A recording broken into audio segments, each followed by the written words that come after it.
A nice rebound for the A's. That's next on Curveballs and Changeups, a baseball podcast straight out of Sacramento.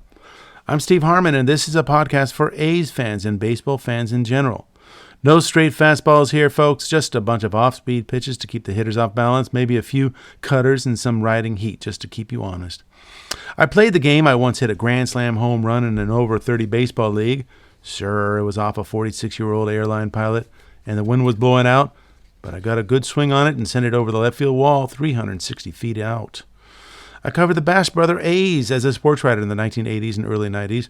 I've been a baseball fan since 1967 when the kid down the block introduced me to the game. And in 1969, my dad took me to my first major league game at the Oakland Coliseum to watch the A's. I want to mention right now that I've decided to cut the podcast into two separate lines where I'm going to do the A's and Giants separately, just so that the fans of either don't have to wade through one team's review that they don't necessarily want to hear, and they can get straight to their team. Now, of course, you can go ahead and listen to both of them. If you're an A's fan, there's plenty to listen to on the Giants side and vice versa. Another thing I want to mention is that the reason I do these reviews is that this game of baseball, especially at the major league level, just zips on by, and we're always on to the next game.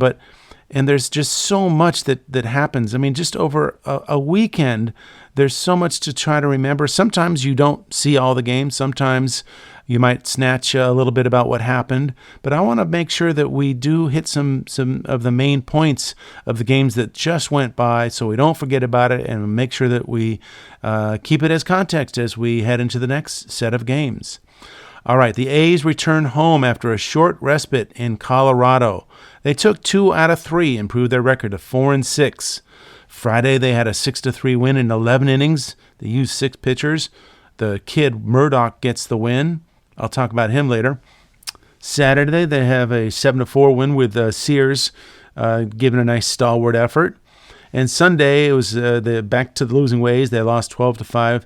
Joey Estes was the pitcher of record. He's 0-2. We'll talk about him in a little bit. Now they have to figure out their own home park in Sacramento, and it's going to have to be against 2 formidable opponents. First, the San Diego Padres come in for 3, and then the New York Mets for 3. The Padres started out winning their first 7 before getting dropped twice in a row by the hot Cubs. So the Cubs took their act from Sacramento and swatted the Padres around just the same way. But the Padres did salvage the Sunday series finale, and they come into Sacramento with an 8-2 record. They've got some high-profile stars on that team: Fernando Tatis, Jackson Merrill, Manny Machado, and don't forget 3-time batting champ Luis Arias, who started out slow, but he's starting to heat up. The A's starters can't get much worse than their first 3 games in Sacramento, right? They were 0-3 with a 10.38 ERA against the Cubs. So, and tasting a little success in Colorado, not exactly a haven for pitchers, might give them another perspective as they return home. And the weather might be different, and it may not yield the same kind of long ball that it did in that first 3-game set. All right, so the matchups against the Padres tonight, it's the ace Luis Severino against the Padres ace Michael King. Severino is 0-1 with a 3.75 ERA. He went 6 scoreless in his first outing against Seattle, and was knocked around a little bit, but had the best of the 3 starts so far in Sacramento against the Cubs. One thing to watch out for is his control. He's walked 7 in 12 innings. And I did take a look at how some of the San Diego Padres stars have done against Severino lifetime. Alexander Bogaerts has a terrible record against Severino, 2 for 29. So look out for Severino dominating him today. Manny Machado, not so great himself, 4 for 19, but 3 of those were home runs. And surprisingly, Severino has faced Fernando Tatis only 3 times. Tatis is gone 1 for 3. That one was a hit. And then, as I mentioned, Michael King is the San Diego Padres starter for tonight. He's their ace. He struck out 11 in 5 innings in his season debut against the Guardians, and this will be his second game. Second game, it'll be Jeffrey Springs, the lefty, against Dylan Cease. Springs is hoping to erase the memory of his first Sacramento outing. He was gone after 3 innings, and hoping that his strong 6-inning effort against the Mariners, where he gave up no runs on 3 hits and 9 strikeouts, is more indicative of what he can do. Dylan Cease got knocked around a bit by the Braves in his first game, giving up 3 runs in 4 1/3 innings, but he bounced back with 6 1/3 strong against the Guardians, giving up just 1 run, and he's a quality pitcher. And in Game 3, it'll be Osvaldo Bido against Randy Vasquez. Bido has made 2 pretty solid starts, though he's limited to 5 innings in both. He has allowed 9 hits in 10 innings, but he's walked 6, though only 2 in his last start, so he got that under his control. He has a nice ERA of 2.70. This, though, will be his first Sacramento test. Vasquez is one of the 4 players the Padres got in return for Juan Soto a couple years ago. Vasquez struggled against the Cubs in his most recent start, walking 5 and 4 2/3 innings. But in his start before that, he held the Braves scoreless over 6 innings in his season debut. Only 4 hits, though he walked 4. So he's probably he's got a little bit of a control issue, and the A's would do well to try to work that. All right, let's take a look at what happened over the weekend. The A's got their bats warmed up in a frigid, snowy Denver. They looked right through the flurries and hit .279 as a team. And they worked an on-base percentage of .355. If they keep that up against the Padre pitchers, that will open things up for them. They had 5 home runs in Colorado. That everybody does that, right? And they got their running game going just a bit. Remember, they didn't have any steals going into Colorado. All right, let's look at some of the key moments of the weekend. Friday was a statement game. The A's showed that they are not the team that got outscored 35-9 at home in their first ever homestand in Sacramento. They got the reset they needed with a win under tough conditions, snowy, near freezing temperatures on the road.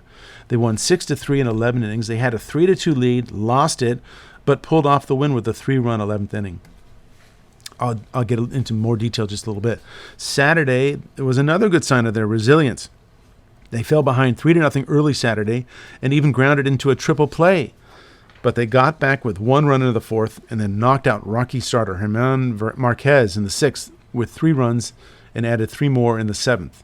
He walked 6 in that game. And Sunday, that was forgettable. Joey Estes, the starting pitcher, is a concern. He has now given up 12 runs on 15 hits with 6 walks in 7 innings. His fastball is down and his location is awful. Now, one little caveat, maybe it's a little unfair to judge him after 2 starts in hitters' parks. So maybe give him a break there, but not looking good. Sunday, Tyler Soderstrom and Lawrence Butler each homered. Jacob Wilson's hit streak increased to 10, though his streak of plate appearances without a strikeout ends. And as I said, the running game is warming up. They did not attempt a single stolen base through their first 6 games, but suddenly their track shoes were on. J.J. Bleday and Lawrence Butler stole a base in Game 1 in Colorado. Game 2, they did not, or Game 3, they did not steal, but in Game 2, Butler may not have gotten credit for a steal, but got a great jump from second base on a pitch that got 10 feet from the catcher and scored after forcing a throw that went wildly into left field. So that's using your speed. As I said, they had 5 home runs in Colorado. They now have home runs in the first 10 games, 16 in all. That's a franchise record. Soderstrom and Rooker are tied with the team lead with 4. Butler hit his first, a blast straight away to center field as Dallas Braden, the color man for the A's, says, "Stay fair, stay fair." That always makes me laugh. Ball hit straight to center field. Not going foul, Dallas. Jacob Wilson's streak. As I said, he extended his hitting streak to 10 games, drawing raves for his bat-to-ball skills. And all that sounded great when his streak for at-bats without a strikeout was at 59, but then he struck out twice on Sunday. So maybe they should have just kept that under wraps. Maybe he started thinking too much about it. He still has yet to draw a walk. So he's a swinger. He does remind me of Carney Lansford with all that motion at the plate, with his legs and his arms, and just bursting to swing that bat. And the one thing that he definitely has to make sure he keeps in mind, I mean, I'm sure he knows this. I mean, I'm not one to tell him, but he has to definitely get his pitch. You don't want him swinging just for the sake of swinging. And a lot of pitchers are testing him with that first pitch. They're trying to offer it a little bit up and outside to get a wild swing. So far, he's been okay with that, but we'll watch that. He's had a big impact early in Game 1 in Colorado. He had a solo home run in the 4th inning, and then he had the game-winning 2-run single in the 11th inning. And they were two completely different at bats. The first one, of course, he yanked to left field, pulled it for a blast straightaway left field, and the game-winning single was a nice little punch line drive to right field for a hit. It is going to be exciting to watch him. I added him to my fantasy team because I think he's going to have good 180, maybe 190 hits this year. He just swings the bat that way. And in Game 2, he had the go-ahead 2-run double in the 6th inning after earlier hitting into that triple play. He's also the kind of guy that you imagine he just does not have a long memory. Tyler Soderstrom, he continues to be a run producer. He drove in runs in all 3 games in Colorado, including his 4th home run of the year Sunday. If you listened as he came back into the dugout with the cameras on him, you could hear him joking with his teammates, wall scraper. Yes, no, that was not a wall scraper. That might have scraped the ceiling if there was one. That was a blast. He leads the team with 14 hits, a .359 batting average, and he is tied in home runs with 4 and 8 RBIs. And he's been a revelation. He's just been very consistent. On the other end of the spectrum, there is a big hole at the bottom of the order where Max Muncy resides. I'm sad to say this, but Muncy seems overmatched by big league pitching. I mean, he did it in spring training. He hit really well in spring training, so it's there. But right now, I think it's in his head, and he is not tracking pitches well. He's 3 for 29. You might see more playing time for Luis Urias or Max Schumann, and as they wait for their starting second baseman to return. I'm going to say right now, more is needed from Bleday. J.J. Bleday. He's definitely a stabilizing force in center field. Not going to lie. He's the general out there. But he's hitting in the 3 hole, and he has no home runs, 1 ribby, and just 6 hits in 36 at-bats. That's a 167 batting average. He has walked a team-high 7 times, but, I mean, we need a little more from the bat. Brent Rooker, he's starting out a little slowly. He's got a team-high 4 homers and 8 RBI, but he went just 2 for 15 over the weekend. I mean, that is a hitter's paradise in Colorado, and he just did not have much fun over there. He had a home run. He did hit a home run, but 2 for 15, and now he's hitting just .222 with just 1 walk. But take note, I looked it up. At this time last year, after 10 games, he started even slower. He was hitting .200, 7 for 35, with 3 homers and 6 RBIs. So nothing to worry about. I just can't wait for his bat to just unload. Okay, over to the pitching side. We had good starts from Osvaldo Bido and J.P. Sears in Colorado. Friday, Bido went a solid 5, 6 hits, 2 runs, 2 walks, 5 strikeouts. You could see him making the case to go out for the 6th. He'd only thrown 87 pitches. I would have liked to have seen him go another, but I guess, I'm going to have a word a little later on this about managers and their fear of touching that 3rd rail of 100 pitches, and Kotsay talked him down. And then he had to dig deep into his bullpen with 5 relievers in that 11-inning game. That's what happens when you take your starter out early. Noah Murdoch, the kid, the rookie, the tall, big bird kind of guy with an arm, with maybe the biggest moment on the mound for the A's that game. After getting a 1-2-3 ninth inning to send the game into extra innings, Murdoch came out in the 10th with the ghost runner to deal with on second. So there was a fly ball to right field that advanced the runner to third. And then Kotsay had some really interesting managerial choices that he made, and they worked out. It was he was very aggressive. So what he did was, with the runner on third, he ordered Rocky first baseman Michael Toglia intentionally walked. And then Murdoch struck out Tyler Freeman. So that's 2 outs, runners at first and third. And then here's the deal. With runners at first and third, he ordered the left-handed pinch hitter Nick Martini to be walked, and that loaded the bases. It wasn't like a base was empty, although you could say second base was empty, so that's the base you use. But that was pretty unconventional, and so he put the kid, Murdoch, in a situation where there was no room for error and the winning run on at third base. Remember, this is away, so you had the winning run at third base, and Murdoch came up big, struck out Rocky outfielder Jordan Beck with a 94-mile-an-hour fastball up, giving the A's one more shot at winning the game, which they did, and he got credit for it. Dallas Braden on Murdoch's strikeout with a high fastball, elevator to the top. He's got some great lines. I do enjoy listening to him. That was a gutsy call by Kotze to put that kind of pressure on the kid, and even more gutsy on Murdoch's part to get out of it. Wonderful to watch. Saturday, J.P. Sears started out a little shaky, giving up a 2-run home run to journeyman Sean Bouchard in the second inning, and then another run in the third inning. But really, that was the inning that he did his best work. The Rockies loaded the bases with no outs.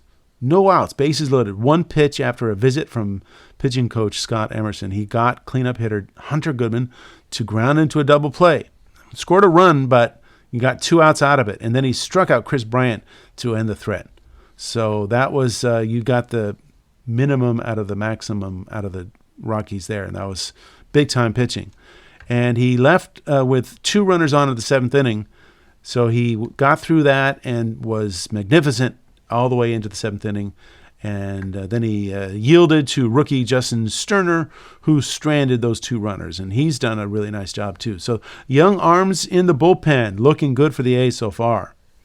But the A's still seem to be figuring out who the setup man is.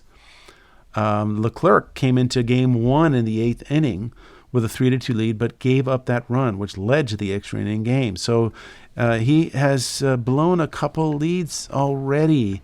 And I don't know how much of a leash he's going to have, or he's going to have to pitch his way back into confidence at this point. But then the A's tried Tyler Ferguson the next night in the 8th inning of Game 2 with a 7-3 lead, but he gave up a home run and had runners at first and second before finally getting the last out in that inning and handing it over to closer Mason Miller for the save in the 9th. But that was a little bit shaky on its own. So right now, we'll have to see who gets the call to set it up for Mason Miller. I have to say, I wish they would just go ahead and use Mason Miller for 2 innings. Just try it. I think he'd be fine. So the A's may be the only team in history to go to Colorado to get their pitchers back on track. They allowed 32 earned runs in 27 innings in their 3-game homestand, and then went to Colorado and gave up only 7 earned runs in the first 20 innings. Sunday, that all blew up when the Rockies scored 12. So that kind of throws that out a little bit, but you have to look at the first 2 games and understand that the pitching staff recouped there. Overall, the A's have a 5.66 ERA through 10 games. That's 3rd worst in the major leagues. But one word about Sunday's 12-5 loss. Yes, Joey Estes is not looking great. A's management is likely thinking hard about whether to keep him in the rotation.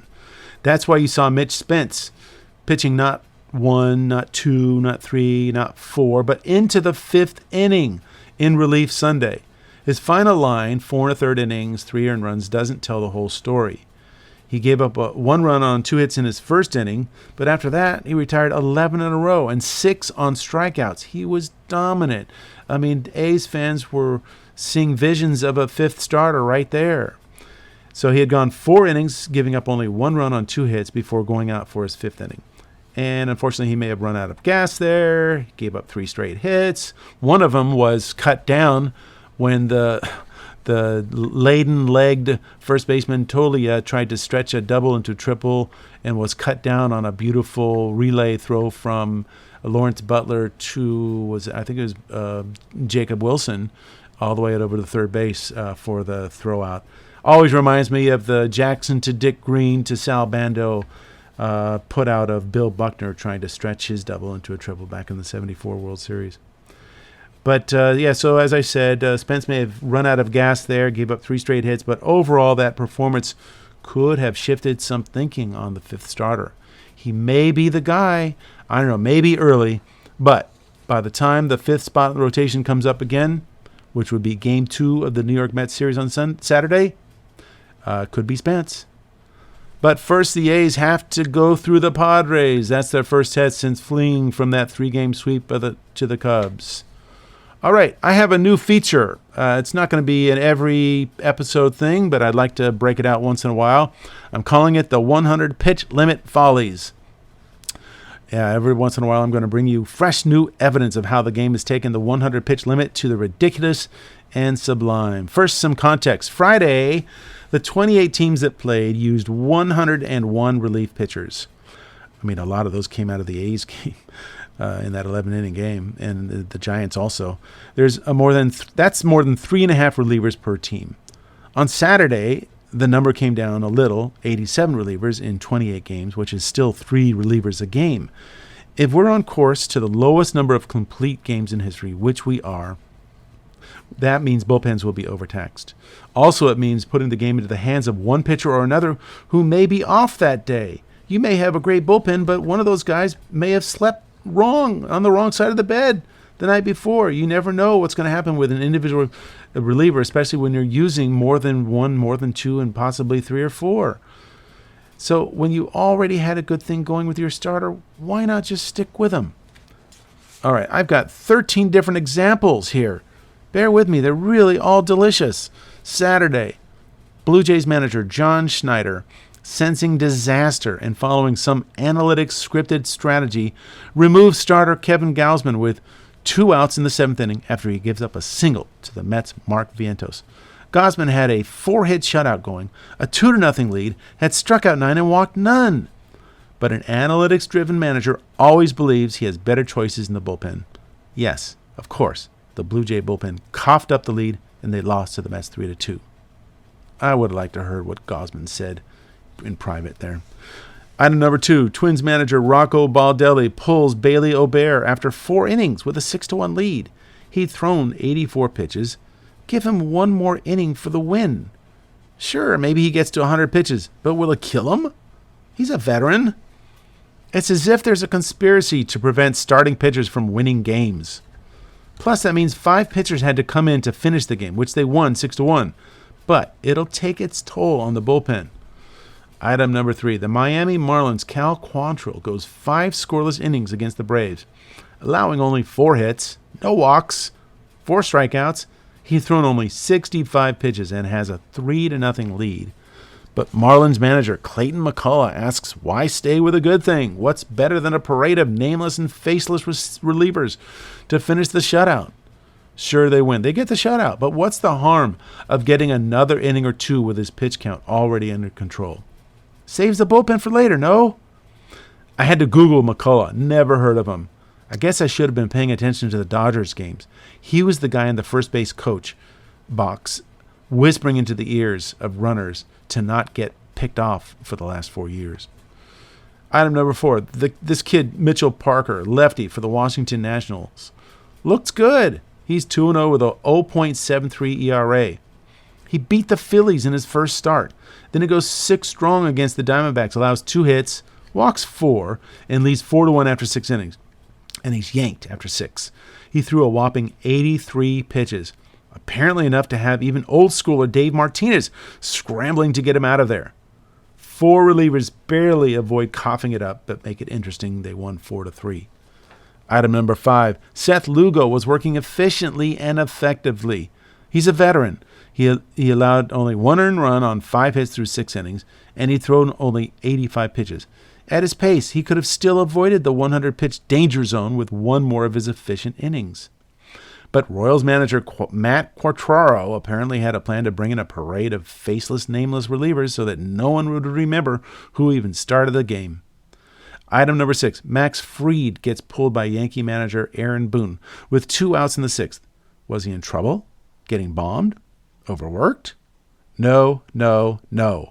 He had a 7-1 lead over the Pirates, had allowed just 1 run on 6 hits, and had just struck out O'Neill Cruz and Joey Bart. But when he gave up a little single to Andrew McCutchen with a dangerous Alexander Canario due up, who? Who's he? I looked him up. Never heard of him. He was 1 for 7 on the season. Not a danger. But Boone came racing out of the dugout to get him out of there. Oh, yeah. Max Fried had thrown 98 pitches. Don't touch that 100-pitch third rail. Item number 7. Another New York pitcher, but on the National League Mets, Tyler McGill, was also pulled exactly after 5 1/3 innings with an even better line. He had allowed no runs on 2 hits.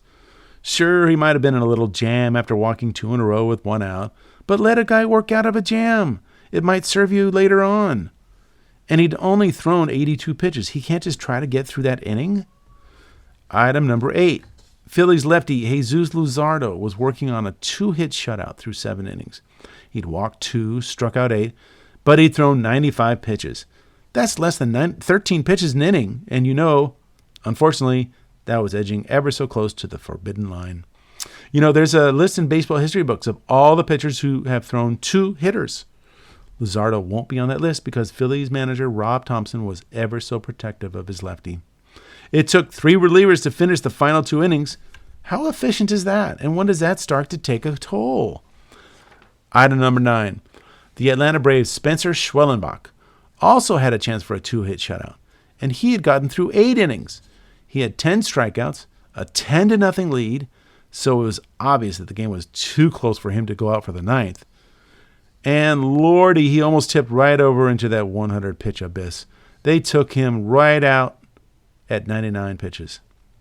I say they because, sure, it's manager Brian Snitker who physically walks to the mound to do the hard labor of pointing his finger at the bullpen and taking the ball from the pitcher, but it's his analytics department that made the decision ahead of time. Item number 10, Dodgers lefty Yoshi Yamamoto was also kept from crossing that line when he was stopped at the 97-pitch border, even though he had gone through 6 innings of 3-hit ball. He gave up 1 unearned run but was tagged with a loss after his bullpen immediately gave up 2 runs, the difference in the game that ended with LA losing 3-2. Not that I'm not in favor of that. I mean, I don't mind Dodgers making managerial decisions that lead to a loss. Item number 11, Tiger righty Jack Flaherty avoided the looming disaster awaiting him at 100 pitches by getting yanked by A.J. Hinch with 2 outs in the 6th, having been bombed by the mighty White Sox for 1 run on 3 hits and striking out only 7. It took 3 pitchers to finish, and they tried to make it interesting, allowing 3 runs in the 9th inning. Item number 12, Texas manager Bruce Bochy yanks Tyler Mahle after 5 innings and 83 pitches because he had the temerity to keep the Tampa Bay Rays off the scoreboard on 1 hit and 2 walks. It took 4 relievers to finish the game, a 5-2 win for the Rangers. And the last item, seems like every week now, a pitcher is pulled during a no-hit bid. Tyler Alexander of the Brewers had a little gem going with 2 outs in the 6th inning. No hits, no runs, and a 3-0 lead. But he must have had something more important to do because he had to get out of there after 83 pitches. Brewers manager Pat Murphy had to use 4 relievers to get through the final 3 1/3 innings and almost saw them cough it up too, barely holding on for a 3-2 win. All right, that's all I have for today. Thank you for tuning in to Sacramento's Curveballs and Changeups with me, your host, Steve Harmon. You can find Sacramento's best baseball podcast on Apple Tunes, Spotify, Amazon Music, iHeartRadio, and wherever else you can listen to podcasts. Please hit the subscribe button so you can get notified when my next podcast is up. And if you're still interested in listening to the Giants, go ahead and listen to the other episode with the Giants name on it. Until next time, lay off the slider low and away.